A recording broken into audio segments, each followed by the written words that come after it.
بسم اللہ الرحمن الرحیم عن عبداللہ ابن عمر ابن عاص رضی اللہ تعالیٰ عنہ قال شبک النبی صلی اللہ علیہ وسلم اصابعہ وقال کیف انت یا عبداللہ ابن عمر اذا بقیت حصالة قد مرجت عہودهم واماناتهم واختلفوا فصاروا هكذا قال فكيف يا رسول الله قال تأخذ ما تعرف وتدع ما تنكر وتقبل على خاصتك وتدعوهم وعوامهم۔ حضرت عبداللہ ابن عمر ابن عاص رضی اللہ تعالیٰ عنہ سے روایت ہے کہ ایک دن رسول کریم صلی اللہ علیہ وسلم نے اپنے ایک ہاتھ کی انگلیاں دوسرے ہاتھ کے انگلیوں میں ڈال دیا اور مجھ سے مخاطب ہو کر فرمایا اے عبداللہ ابن عمر، تمہارا اس وقت کیا حال اور کیا رویہ ہوگا جب صرف ناکارہ لوگ باقی رہ جائیں گے، ان کے معاہدات اور معاملات میں دغا فریب اور ان میں سخت اختلاف اور ٹکراؤ ہوگا، اور وہ باہم اس طرح گت جائیں گے جیسے میرے ایک ہاتھ کی انگلیاں دوسرے ہاتھ کی انگلیوں سے گتی ہوئی ہے۔ عبداللہ ابن عمر ابن عاص رضی اللہ تعالیٰ عنہ نے عرض کیا کہ پھر مجھے کیسا ہونا چاہیے یا رسول اللہ،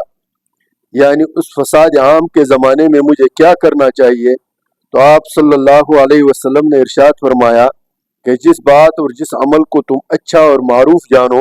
اس کو اختیار کرو، اور جس کو منکر اور برا سمجھو اس کو چھوڑ دو، اور اپنی پوری توجہ خاص اپنے ذات پر رکھو اور اپنی فکر کرو، اور ان ناکارہ و بے صلاحیت اور آپس میں لڑنے بھیڑنے والوں سے اور ان کے عوام سے تعارض نہ کرو۔ امام بخاری نے اپنے صحیح بخاری میں اس حدیث کو روایت کیا ہے۔ حصالہ اصل میں بھوسی کو کہا جاتا ہے، یہاں اس سے مراد ایسے لوگ ہیں جو بظاہر آدمی ہونے کے باوجود آدمیت کی جوہر سے بالکل خالی ہو، ان میں کوئی صلاحیت نہ ہو جس طرح بھوسی میں صلاحیت نہیں ہوتی۔ آگے رسول اللہ صلی اللہ علیہ وسلم نے ان کا یہ حال بھی بیان فرمایا کہ ان کے معاہدات اور معاملات میں مکر و فریب اور دغابازی ہو، اور باہم جنگ و پیکار ان کا مشغلہ ہو۔ نومر صحابہ کرام میں عبداللہ بن عمر بن عاص رضی اللہ تعالیٰ عنہ فطری طور پر بڑے خیر پسند، پرہیزگار اور عبادت گزار تھے۔ رسول اللہ صلی اللہ علیہ وسلم نے ایک دن ان سے فرمایا کہ جب کبھی ایسا وقت آ جائے کہ ایسے ہی ناکارہ اور بد کردار اور باہم لڑنے بھیڑنے والے لوگ باقی رہ جائیں تو تمہارا رویہ اس وقت کیا ہوگا؟ رسول صلی اللہ علیہ وسلم نے یہ سوال ان سے اس لیے کیا تھا کہ اس بارے میں آپ سے ہدایت کے طالب ہوں، تو آپ ہدایت فرمائیں۔ یہ رسول اللہ صلی اللہ علیہ وسلم کا طریقہ تعلیم تھا۔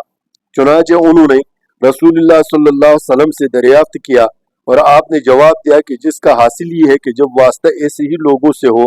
جو آدمیت کے جوہر سے محروم ہو اور نیکی کو قبول کرنے کی ان میں صلاحیت ہی نہ رہے تو اہل ایمان کو چاہیے کہ ایسے لوگوں سے صرف نظر کر کے بس اپنے فکر کرنی چاہیے۔ یہاں یہ بات خاص طور پر قابل لحاظ ہے کہ رسول اللہ صلی اللہ علیہ وسلم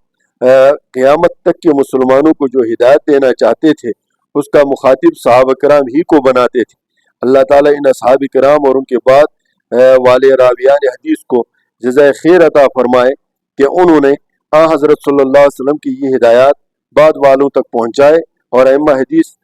نے ان کو کتابوں میں محفوظ کر دیا۔ اب اس حدیث کو اور اس کی جو تشریح علماء کرام نے لکھی ہے اس کو سامنے رکھا جائے اور اپنے موجودہ دور کے مسلمانوں کے اعمال، مسلمانوں کے کردار کو دیکھا جائے تو آپ کو ایسا نہیں لگتا کہ نبی کریم صلی اللہ علیہ وسلم 1400 سال پہلے ہمارے اس کیفیت کی نشاندہی کر رہا ہے جس سے آج ہم گزر رہے ہیں؟ ہمارا علم دغابازی کا شکار ہے، ہمارا تعلیم و تعلم دغابازی کا شکار ہے، ہماری امامت و قیادت دغابازی اور فریب کا شکار ہے، ہمارے عوام دغابازی اور فریب کا جو مرغول ہے۔ کوئی بھی بندہ کسی کو جو بھی ذمہ داری دی جائے، کوئی بھی بندہ کما حقوق اپنی ذمہ داری کو پورا نہیں کرتا، کوئی بھی بندہ اللہ کی رضا کے لیے، انسانوں کی بھلائی کے لیے کوئی کام نہیں کرتا۔ ہر بندہ اپنے بساط اور اپنے توفیق کے مطابق دھوکہ دہی، فریب اور دغابازی میں مصروف ہے، چاہے وہ جس فیلڈ کے ساتھ اس کا تعلق ہے، چاہے وہ تعلیم کے شعبے سے جس کا تعلق ہے، صحت کے شعبے سے تعلق ہے، فوج کے ساتھ تعلق ہے، جس شعبے کے ساتھ جس بندے کا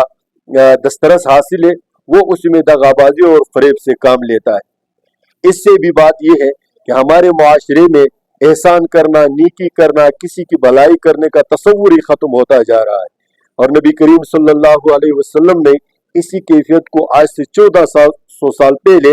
اس بات کی نشاندہی کی تھی کہ ایک زمانہ ایسا آئے گا کہ لوگوں کی مثال بھوسی جیسے ہوگی، جن کی کوئی قیمت نہیں ہوگی، جو بھلائی کرنا نہیں جانیں گے۔ تو ایسے وقت میں اپنے اعمال پر فوکس کرنا اور اپنے اعمال کی دیکھ بھال کرنا یہ انتہائی ضروری ہوگا۔ آج اسی دور سے ہم گزر رہے ہیں۔ اللہ رب العزت ہمیں نبی کریم صلی اللہ علیہ وسلم کے اس حدیث پر عمل کرنے کی توفیق عنایت فرمائے۔ السلام علیکم ورحمۃ اللہ وبرکاتہ۔